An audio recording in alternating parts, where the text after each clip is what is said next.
Hey, it's Anthony at Land Title. I wanted to bring you the update for Westminster, Colorado for January.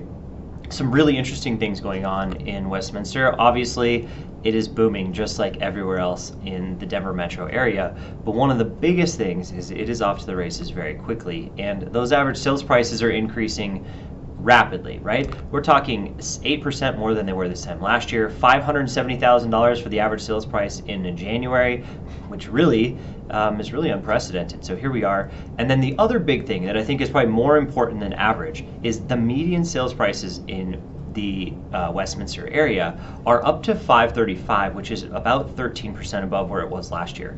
Watch the median. The median is far more important in a market like this where the tide is rising so quickly and housing is becoming less and less affordable all the time. Now, if you go over to condos give you almost an even more extreme view of this, just how tight the market is. Average sales price is up 23.4%. We are off to the races so fast. So expect that this continues to rise this year, and it is going to continue to rise quickly because of the shortage of inventory.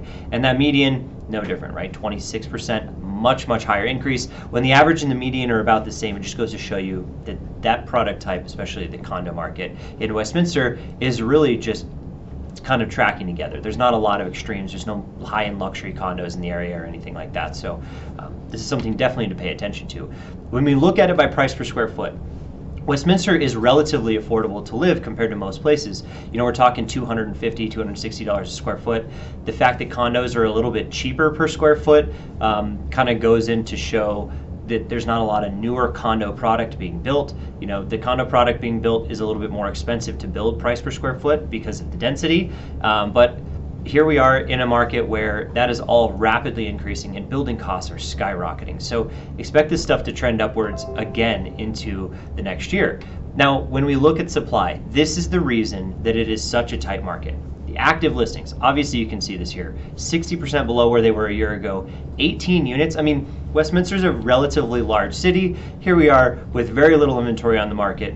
And then we look at new listings. There is some hope on the horizon, right? I want to make sure you guys know that. Get out there, stay active. If you're a buyer, just keep looking because every month is going to get better all the way through May.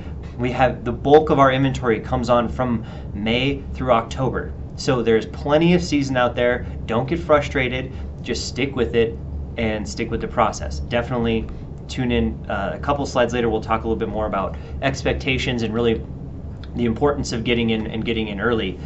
Here we are with our pending listings. You can see every year we kind of follow that same trend. So 2019, 2020, 2021, 2022, they all kind of start in the same spot. It says we're 10% off of last year, but as you can see, we're right in the ballpark for what we normally experience in Westminster. The real issue here is that the month supply of listings are so low that we might actually see a reduction in sales volume this year because there's just nothing else on the market for all of these buyers to purchase. If you're a seller, this is absolutely the greatest market that you've ever experienced. So get your house on the market early this year and definitely take advantage of that inventory shortage before that shifts with inventory, with interest rates up on the rise. Now, this is the last slide I have to talk to you about. The average days in the MLS are 14. So that means active to under contract in 14 days. This is the highest point throughout the year. You can see every year it's December or January that are the highest months for days in MLS.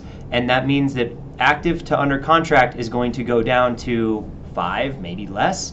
We're going to have stuff going on and off the market in a weekend. We already are feeling that. And what that means is towards the summer market, you're going to really see an extreme swing like we did last year. Expect us to get up to that 108% listed sale price again if you're selling a home. Like I said, get it on early, get it on the springtime, take advantage of this awesome market. If you're a buyer, just don't get frustrated. Don't feel like you're overpaying for a home. Winning the home is the deal, right? This is not something where you can go out and get a deal, even get it at asking price, but follow the advice of whoever you're working with and really get out there and take advantage of this marketplace. Now, if you have any other questions, I'm Anthony at Land Title and I'm always here to help. Catch you on the next video.